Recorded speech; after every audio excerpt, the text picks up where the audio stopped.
We are so excited to be here at Sugar and Loaf Bakery in Sugarloaf Township. And this is a place, Philip, where everything is made from scratch. That's correct, Jackie, yeah. Right now, we're going to start with bread. Sure, so we're gonna make our sourdough bread, which is kind of like one of our, our staples. People are constantly buying up and loving it. And it'll be the bread that we put on our sandwich, which we're making a croque madame today. Wow. It's like a classic French cafe sandwich involving ham and cheese and an egg on top. And it's real fun to make. Customers love it, so. Sounds great. Yeah. Well, let's get started with the bread here. Sure. So we'll show a batch getting mixed quick first. Yes. So I kind of have like my ingredients all ready for it. Okay. We'll start in putting our flours. So this is just some white wheat flour. We put a little bit of whole wheat flour in all our breads, just add a little more wheat flavor, add a little more nutritional content to it. Coarse salt. This is the pepe, the levain we mixed.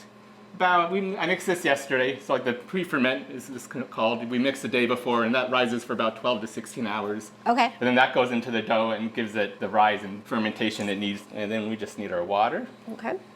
Everything gets weighed here because it's just the most precise, keeps everything consistent. Usually takes about 6 to 8 minutes to mix. So then now we can shape the bread we have over here while this is mixing it. Okay. I'll show you the shaping process. All right. So yeah, we'll shape this into about 3 loaves. 1 pound, 4 ounces per loaf is what we've been doing, do the breads out here. All of our sandwiches go on bread that we make, and then there's also bread for sale out front as whole loaves. And nice. Yeah, we have a whole variety of different breads, ranging from sourdoughs and Italian to whole wheat breads and challah, lots of fun stuff. All right. So we just degas it a little bit. We want to get some of those air bubbles out of there. We don't want to completely remove all the air because that'll help make some nice air pockets in the bread when it bakes. I make this look easy, but yeah, you just kind of roll it up. And that's kind of so that'd be considered like, we degas, that'd be a pre-shape. Okay. It's kind of a step process. Mm-hmm. So now we're gonna give them their final shape, which gives them like their final length. We'll put, the sourdoughs like to put a little taper on the ends, and we just lay them on these boards.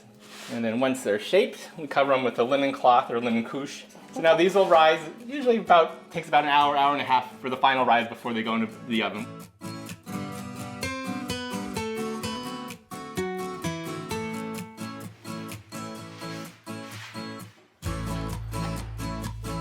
All right, now we're ready to put the sandwich together. Absolutely, yes. I have my assistant Jackie here who agreed to hold my tray of stuff for me so we can make the sandwiches. Perfect. So we'll start out putting butter All right. on the outside of the bread.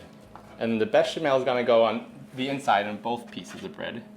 And you can spread a nice layer on there, depending your taste. You can really go heavy with it, a little lighter. So then we have, this is a Gruyere cheese from Culkin's Creamery that we're going to put on there. And Gruyere or Swiss are like the traditional cheeses you'd use for the sandwich, for the croque madame. Then we're going to get our ham cooking on the griddle. We want to get a nice sear on that. It's nice to kind of get it a little crispy on the edges if you can.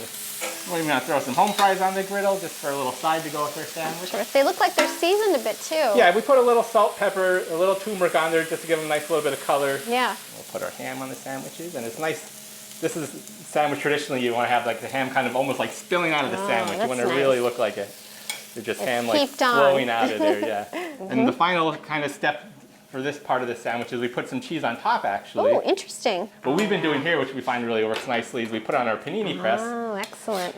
And give it a light press. We're not trying to smush the sandwich, but we're just trying to have the top come in contact with the cheese. And you'll see it gives it a real nice crunchy top on it. So then while that's cooking, we'll fry up our eggs because the final signature ingredient is the fried egg that goes on the top of the sandwich. Do you have a preference, Jackie, as far as how you like your eggs cooked? Over easy, medium, hard? Medium's fine. Over medium? Sure. So then we'll pull our sandwiches out of here and check the cheese. We do kind of have to run that and release it, but look at how nice got that nice looks. and crispy, nice and golden on the top. So the egg going on top does make this a little bit more of like a fork and knife sandwich, not so much like a pick up and eat sandwich. That's for sure. But there we have our croque madames.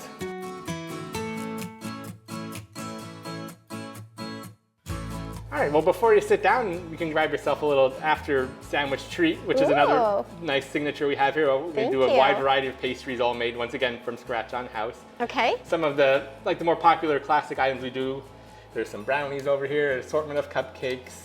That's a caramel chai cupcake. Wow. The peanut butter mocha tart's a bestseller. We do little mini pies. There's like a pecan pie and a choux fly over here. Wow. Croissants and danishes, These are magnificent, Philip. I love them. It's so hard to choose. I think I'm going to try this just because it's so unique and beautiful.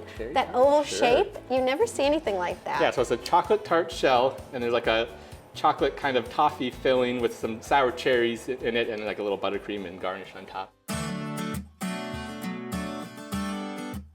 So this actually, this location started out as my grandmother's house, and I went to the Culinary Institute of America for culinary school in baking. I graduated with a baking degree. And when I moved back into the area after working out of state for a while, my dad had the idea to convert this house over into a business, and it just had a nice layout and a nice cozy, warm, welcoming feel, which is always my grandmother had when she lived here. So yeah, so I mean, don't be surprised if you come and it looks a little bit like a house from the outside. Once you step inside, you'll see it's a nice, almost European style cafe bakery setup. We do lunch and breakfast. You always taste it in our food. Like, people are always amazed by how you can taste the difference in what we're, the passion we're putting into what we make. Utilizing all our own breads and a lot of local ingredients, local meats, cheeses. I really try to bring the community into the business and, bring everyone together. Our address is 26 Pecora Road in Drums. As you stated earlier, it's in Sugarloaf Township, so that's where the nameplate comes in a little bit, but our actual physical address is Drums, so don't be surprised if you're like, oh, they're not in Sugarloaf. Yeah, and we're on Facebook, on Instagram. We have a website, www.sugarandloafbakery.com. We are so thrilled that you had us here today. Thank you so much, Philip. No, thank you for joining us. It was great. You're very welcome.